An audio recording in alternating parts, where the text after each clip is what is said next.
నమస్తే welcome to CCTV నేను మీ Naresh. Allu Arjun arrest విషయంలో తాజాగా ఒక వీడియో బయటకు వచ్చింది. ఆ వీడియోలో అల్లు అర్జున్ సంధ్యా థియేటర్ రాకముందే రేవతి అనే మహిళ చనిపోయిందా, అదొక వీడియో. అలాగే ఇంకో న్యూస్ బాగా వైరల్ అవుతుంది. అల్లు అర్జున్ కి సంబంధించి రేవంత్ రెడ్డికి అల్లు అర్జున్ పైన ముందే కన్నుంది. అల్లు అర్జున్ కి సంబంధించి కోకాపేటలో ఒక ల్యాండ్ ఉంది. ఆ ల్యాండ్ పైన రేవంత్ రెడ్డి కుమార్తె కన్నేసింది. ఈ విషయంలో అల్లు అర్జున్ అడిగినప్పుడు ఆయన స్పందించలేదు. అందుకే మోకా టైం దొరికినప్పుడు అల్లు అర్జున్ ఇరికించాడు ముఖ్యమంత్రి రేవంత్ రెడ్డి అనే కొన్ని వీడియోలు సర్క్యులేట్ అవుతున్నాయి. ఇది నిజమా కాదా అడుగుదాం. మనతో పాటు ప్రముఖ నిర్మాత త్రిపురనేని చిట్టి గారు ఉన్నారు. సార్ నమస్తే. నమస్తే. ముఖ్యంగా కోకాపేట్, గతంలో కోకాపేట్ ల్యాండ్ లో మనం వేలని చూసినాం. కోకాపేట్ ల్యాండ్ అల్లు అర్జున్ కి సంబంధించి స్టూడియోలు పెడదామన్న ల్యాండ్ ఉంది. దాని ముఖ్యమంత్రి తరపు ఆయన కూతురు అడిగింది. అల్లు అర్జున్ సరిగా రెస్పాండ్ అవ్వలేదు, ఇవ్వనని చెప్పినాడు. సో అందుకే అల్లు అర్జున్ ఎప్పుడు దొరుకుతారని చూసి దొరికినప్పుడు లోపలికి పంపించాడు రేవంత్ రెడ్డి అనే వీడియోలు చూస్తున్నాం సార్. అది నిజం ఉండొచ్చా, వాస్తవం అసలు? వాస్తవం కాదు. ఏదో కోకాపేటలో రేవంత్ రెడ్డి కూతురు అడిగింది. కోకాపేటలో రియల్ ఎస్టేట్ వీళ్ళ మనుషులు చేస్తున్నారు, అది వేరే విషయం.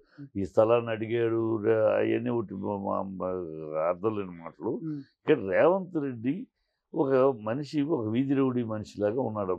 ఎన్నికల సీఎం అయినా కూడా ఇంకా ఆయన భాష తీరు మారలేదు. సీఎం అవడానికి ముందు ఏ భాష మాట్లాడాడో, ఏ రౌడీతనం భాష అదే మాట్లాడుతున్నాడు. ఆయనకి తన పేరు చెప్పలేదు, మర్చిపోయాడు. అదొక కోపం. సార్ పేరు చెప్పకపోవడంలో అక్కడ అల్లు అర్జున్ గారికి నిజంగా పేరు అక్కడ మర్చిపోయినడా, లేదా సీఎం ఎవరో తెలియదా? మర్చిపోవటం కాదు, తెలియకపోవటం కాదమ్మా. నీకు కూడా, నీకైనా నాకైనా ఒక గవుకు మాట్లాడుతున్నాడు, ఒకసారి తడి ఆరిపోద్ది. ఈ తడి ఆరిపోయినప్పుడు ఆ మాట ఆగిపోద్ది. అలాగే అక్కడ లేదా ముఖ్యమంత్రి కేసీఆర్ రేవంత్ రెడ్డి అనే డైలమాలు ఉండంటారు. అంత అజ్ఞానం లేదు. అది అక్కడ అడిగింది సార్ మీడియా వాళ్ళని. అడిగితే అప్పుడు చెప్పాడు, ఏం అడగలేదు. ముఖ్యమంత్రి పేరు ఏంటని అడిగాడు. చూడు, వినండి, పిచ్చబద్దాలు చూద్దాం సార్, ఇందులోనే ఉంటది. చూడు, ఏమి లేదు. ఓకే, చూపిస్తాను సార్. Good buildup. అది అక్కడ నోరు తడారింది. తడారితే నీకైనా నాకైనా రేవంత్ రెడ్డికైనా తడారినప్పుడు మాట ఆగిపోద్ది. అది అవి మంచిది చెప్పాడు. దీన్ని ఒక పెద్ద బిల్డప్ చేసి ఆయన పేరు మర్చిపోతాడు. అయినా మర్చిపోతే ఈయన పెద్ద చరిత్ర కాడు. ఈయన పేరు మైండ్లో ఉండడానికి ఈయనేమో రాజశేఖర రెడ్డా, లేకపోతే చెన్నారెడ్డా, లేకపోతే ఒక వెంకటరావో, లేకపోతే రామారావో, ఎవరైనా కేసీఆర్ ఏముందని, ఏం చరిత్ర ఉందని ఈయన గుర్తుపెట్టుకోవడానికి? చరిత్ర లేదు, ఏం లేదు. ఆ గుర్తుపెట్టుకోవడానికి కనుక అవి ఉన్నాయి చేష్టలు అంతే.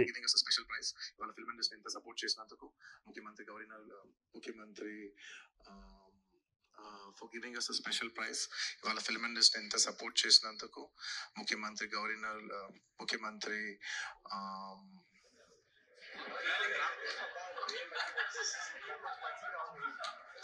సారీ మాట్లాడి గొంత ఆరిపోయింది. I like to continue from where I stopped. ఇప్పుడు చూడండి, పేరు గుర్తులేదు. సారీ, పేరు గుర్తురాలేదు. అదే గుర్తు తడారిపోయి పేరు గుర్తురాలేదు. Like to continue from where I stopped. పేరు గుర్తులేదు. అదే sorry, okay, like to continue from where I stopped. Okay, పేరు గుర్తురాక ఆయన రాకపోయిండొచ్చు. ఏమన్నా ఇదేం పెద్ద ఇంటర్నేషనల్ పేరా? ఏమే పేరు గుర్తురాలేదు. గొంతు మాట్లాడుతూ ఫ్లోలో గబుకుని పేరు గుర్తురాలేదు. ఏమంట ఈయన పేరు ఏమో చాలా రాంగ్ చెప్పినా కూడా తప్పు అవుతుంది. విశిష్టమైన పేరు రాంగ్ చెప్తే ఇంకా తప్పు అవుతుంది. కానీ గుర్తు రాలేదు, గబుకుని ఆగాడు. ఏంటంటే ఈయన పెద్ద ఇంటర్నేషనల్ ఫేమ్, అంతర్జాతీయ నాయకుడు. ఆయన ఏమన్నా పేరు అలా మైండ్లో, అందరి మైండ్లో ఉండడానికి మర్చిపోయాడు, చెప్పాడు. యాక్సెప్ట్ చేస్తలేనట్టుంది సార్ మీరు ముఖ్యమంత్రి గారు రేవంత్ రెడ్డిని. నేను ముఖ్యమంత్రి రేవంత్ రెడ్డి వచ్చిన కానీ చూస్తున్నాను. అదేదో వచ్చాడు, జనాలు ఆదరించారు, గెలిపించారు, ఇదేదో చేస్తాడు అనుకుంటే మొత్తం అసహ్యంగా చేస్తున్నాడు. అన్ని అబద్ధాలు, నోరు జారి ఇష్టం వచ్చేట్టు మాట్లాడటం, పెద్ద చిన్న లేకుండా సంస్కారహీనంగా మాట్లాడటం, ఒక ముఖ్యమంత్రి హోదాకు తగినట్టు నడుచుకోకపోవటం, అన్నీ చాలా ఇబ్బందికరంగా ఉంది. ఇలాంటి ముఖ్యమంత్రిని నేను ఇంతకు చూడ మాకు అనేక మంది ముఖ్యమంత్రులతోటి మా ఇంట్లో మా నాన్నగారి బంధం ఉంది, డైరెక్ట్ బంధం ఉంది. స్థాయికి రీచ్ అవ్వట్లేదు సార్. అసలు ఆ స్థాయిలోనే లేడు ఈయన. చాలా చిన్న స్థాయిలో మాట్లాడుతున్నాడు. పరువు హుందాతనం లేదు. భాష ఏమవడానికి ముందు ఎన్నికలప్పుడు ఏదేదో మాట్లాడావు, నీ భాష ఓకే, సీఎం అయినాకైనా ఆ నిండుతనము, ఆ హుందాగా మాట్లాడటం, ఆ పద్ధతులు, యాక్షన్స్ ఉండాలి కానీ పిల్లతనంగా పేదల గుండెలు మెత్తానటం హైడ్రా పెట్టి 6 గ్యారెంటీలు ఇస్తుంది కదా సార్. ఏమిస్తున్నాడు? Free current, free current, free bus. Free current చాలా మంది కోట్ల మంది ఎవరికి లబ్ధి వస్తుంది? పొందుతున్నారు కదా సార్. ఎక్కడ లబ్ధి అంటే 200 యూనిట్ల లోపు సార్ అంటే అందరికి కాదు. మీరేమి జర్నలిస్టులుగా మీరు స్టడీ చేయరా? వాళ్ళు చెప్పే గాంధీ భవన్ నుంచి చెప్పే చెప్పడం స్లోగన్స్ కాదు సార్, చెప్పే చాలా చాలా స్లోగన్స్ వరకు జరుగుతున్నాయి సార్. ఎక్కడ చెప్పు నాకు డేటా రికార్డ్ చెప్పు. చాలా వరకు ఎక్కడ ఉన్న వాళ్ళు చెప్పిన స్లోగన్ చెప్పకండి మీరు. చాలా వరకు జరుగుతున్నాయి సార్. చాలా వాళ్ళు చెప్తున్నారు, చాలా వరకు వాళ్ళు జరుగుతున్నాయి. చెప్పడం కాదు సార్. మీరు- స్లమ్స్ లో మీరు కాంగ్రెస్ ఏజెంట్ గా మాట్లాడండి, కాంగ్రెస్ కాంగ్రెస్ గాంధీ భవన్ ఏజెంట్ కాదు speaker, sir. Gandhi Bhavan speaker గా మాట్లాడండి. సార్ వాళ్ళు 200 యూనిట్ల లోపు ఎవరికి ఉన్న ఇస్తున్నారు? వారికి చాలా 36 మంది కండిషన్, కారు ఉంటే లేదు, 2 టూ వీలర్ ఉంటే లేదు, రేషన్ కార్డు ఉంటే 2 వీలర్ వస్తుంది sir. Two wheeler white ration card కాదు, వైట్ రేషన్ కార్డు 2 వీలర్ ఉంటే లేదు. రకరకాల కండిషన్ ఏం తెలుసుకోకుండా లేదు లేదు సార్. జర్నలిస్ట్ ఏం స్టడీ చేయకుండా లేదు లేదు సార్. ఏమి అవన్నీ లేదు సార్. చాలా మంది చాలా సారీ, మంది- యు ఆర్ చాలా పూర్ నాలెడ్జ్ లో ఉన్నావు. లేదు sir. You study Gandhi Bhavan script Gandhi Bhavan కాదు సార్. మనం బస్సులోకి వెళ్దాం కావాలంటే. అనేక మంది చాలా మందిని అడుగుతున్నాను సార్ నేను. నువ్వేమో అనేక మందికి 2 వీలర్ ఉంటే ఆ ఏమంటున్నారు? కండిషన్ అన్ని ఏం లేదు rejection సార్. లేదు లేదు సార్. చూడు ఎంతమంది నాట్ ఈవెన్ 50% రిజెక్ట్ అవుతున్నాయి. అది జరుగుతున్న కదా. ఓకే. వాళ్ళు అనౌన్స్ చేసేస్తారు, ఇదిగో 47,000 చిల్లర రుణమాఫీ ఉంటే 21,000 చేసేసి మేము చేసేసాం, 21,000 కోట్లు చేసేసి మేము నేను చేసేసామంటారు. చెప్తున్నది పచ్చాబద్ధం. ఫ్రీ కరెంట్ గురించి చెప్తున్నా సార్. Gruhajyothi free current. అన్ని ఇలాగే సగం సగం చేసి అయిపోయినాయి అంటున్నారు. ఉమ్. అది పిచ్చి అంటే అబద్ధాలు ఉన్న వాళ్ళకి ఇవ్వలేరు కదా సార్. ఆ? ఉన్న వాళ్ళకి ఇవ్వలేరు అంటే కదా. ఇప్పుడు బాగా చేస్తాను అంటున్నారు ప్రభుత్వం. పేదవాళ్ళకి కాదు, నాకు అర్థం కావట్లా. లేదు మీ సార్. నేను ఉద్దేశం పథకాల గురించి మీ మాట్లాడుతున్నాను. ఉద్దేశం ఏంటి? 6 గ్యారెంటీల్లో 6 గ్యారెంటీలు బాగా జరుగుతున్నాయా? నేను బాగా జరుగుతున్నాయా? మొత్తం అవుతున్నా అంటలేదు మరి సార్. ఏంటి మీరు అనేది? ఫ్రీ కరెంట్ గురించి చెప్తున్నాను సార్. ఫ్రీ బస్ 6 గ్యారెంటీలు అన్యాయంగా అబద్ధాలు వచ్చారా జరగట్లేదంటే ఏదో కొన్ని జరుగుతున్నట్టు జరుగుతున్నాయి కదా సార్. ఇస్తారండి. కొన్ని జరుగుతున్నాయి. జరుగుతున్నాయి కదా సార్. ఏం జరుగుతుంది? ఏ పూర్తిగా జరగట్లా. ఉమ్. బస్సులు జరుగుతున్నాయా? బస్సులు కొత్త బస్సులు వేస్తామన్నారు, వేయలేదు. ఉమ్. వేయలేదు. పాత బస్సులు ఆడాళ్ళు దింపి కొడుతున్నారు, కండక్టర్ని, పోలీసు డ్రైవర్ని. ఆటో డ్రైవర్లు దానివల్ల ఎఫెక్ట్ అయిన ఆటో డ్రైవర్కి ఏమైనా కల్పించారా? ఏమీ లేదు. ఉమ్. ఏం మాట్లాడుతున్నారు? ఉమ్. ఉన్నాయి, జరుగుతున్నాయి కదా, కాంగ్రెస్ వాళ్ళు అంటున్నారు జరుగుతున్నాయి కదా, ఇప్పుడు అయింది కదా, సంవత్సరమే అయింది కదా అని. ఆ కుంటి సాకుల మాటలను, ఈ కుంటి మాటలు మీ జర్నలిస్టులు మీరు మాట్లాడితే ఎట్లా?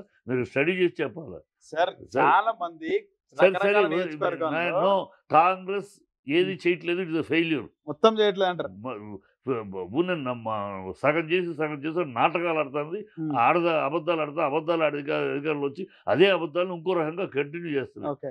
It is not genuine. Um. ప్రజాపాలన కాదు, ప్రజా వంచన పాలన చేసింది ఇంతవరకు. ఉమ్. అన్ని ప్రజా వంచనే, ప్రజాపాలన అనేది ఎక్కడా లేదు, ఓకే. అబద్ధాలు. Right sir.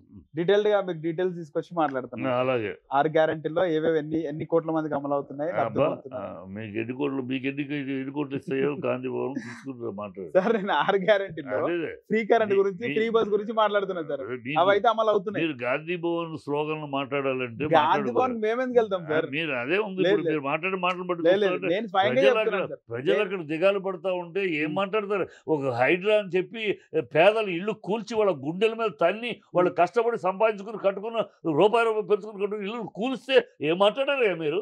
ఏం మాట్లాడారు మీ జర్నలిజం? ఏం మాట్లాడుతున్నారు? గుండెలు చిల్చి వాళ్ళకేం పర్మిషన్ ఇచ్చింది మీరేనా? మీ ప్రభుత్వమే పోల్స్ వేసి కరెంట్ గతంలో బీఆర్ఎస్ ప్రభుత్వం ఇచ్చింది కదా సార్ పర్మిషన్లు. పర్మిషన్ బీఆర్ఎస్ ప్రభుత్వం కాంగ్రెస్ ప్రభుత్వం ఏమి బీఆర్ఎస్ ఇవ్వలేదు ఏమి తెలుసు? బీఆర్ఎస్ లో ఎన్ కన్వెన్షన్ ఎవరు ఇచ్చారు పర్మిషన్? తర్వాత కేసీఆర్ కూల్చున్నాడు కదా సార్. కన్వెన్షన్ ఎవరు పర్మిషన్ ఇచ్చారు కట్టుకోవడానికి? కేసీఆర్ ఎందుకు నేను కూల్చున్నాడు? అడిగేదానికి సమాధానం చెప్పండి. ఎన్ కన్వెన్షన్ కి ఎవరు పర్మిషన్ ఇచ్చారు? ఎవరికైనా కాంగ్రెస్ ఇచ్చింది. ఓకే. 2012లో కట్టారు. అప్పుడు బుద్ధిలోకి ఇచ్చారా కాంగ్రెస్? ఓకే. మళ్ళీ అదే కాంగ్రెస్ కూలుస్తారు. వెనక వీళ్ళకి పేదలకు కట్టుకోవడానికి ఎవరు ఇచ్చారు పర్మిషన్? కాంగ్రెస్ సార్ ఇచ్చింది. బీఆర్ఎస్ ఎందుకు మళ్ళీ కూల్చలేదు సార్ ఎన్ కన్వెన్షన్? కోర్టులో వేశారు. అదే కోర్టులో వేశారు. వీళ్ళలాగా కోర్టులో ఉంటే కూడా కూల్చారు. వీళ్ళు వచ్చి కోర్టులో వేసుకున్నారు. వాళ్ళు కోర్టులో సాగుతూ ఉంది. ఓకే. కిరణ్ కుమార్ అంటే 24 ఇళ్ళు కూల్చాలి, కోర్టులో ఉంది, కోర్టులో పెండింగ్ పడింది. వాళ్ళు లీగల్గా వెళ్ళారు. వీళ్ళ మళ్ళీ రౌడీజంగా కూల్చడానికి లీగల్కి వెళ్తే కోర్టులో నడుస్తుంది. ఈ కోకాపేట విషయం ఉంటదా? ఏం ఉండదు. ఇవి ల్యాండ్ విషయం అనేది నడుస్తున్న న్యూస్ నిజం కదా? కోకాపేటలో కూడా కూలుస్తామంటున్నారు. ఇప్పుడు నిన్నటిదాకేమో కూల్చేశారు అంటే ముందు పర్మిషన్. అల్లు అర్జున్ పైన ఏ ప్రభుత్వం, ఈ దౌర్భాగ్య ప్రభుత్వం నిన్నటిదాకానేమో కూల్చేశారు పర్మిషన్లు, పేదల ఇళ్ళు కూల్చారు. ఇప్పుడు మాట్లాడతాడు ఆయన రంగనాథ్ ఆఫీసరు, ఈ మీదట మేము పర్మిషన్లు ఉన్నాయి, పర్మిషన్ తీసుకున్నట్లు కూల్చమని. ఇప్పుడు కూల్చిన వాళ్ళ గతి ఏంటి? మరి కూల్చిన వాళ్ళ గతి ఏంటి? వాళ్ళు కష్టపడి కట్టుకునేళ్ళు. ఇది ప్రభుత్వమా? ఇది ఒక పేదల పాలిటికి శాపంలాగా తయారైంది. ఇంకా దీని గురించి మాట్లాడతారు మీరు. Okay sir, right. ధన్యవాదాలు.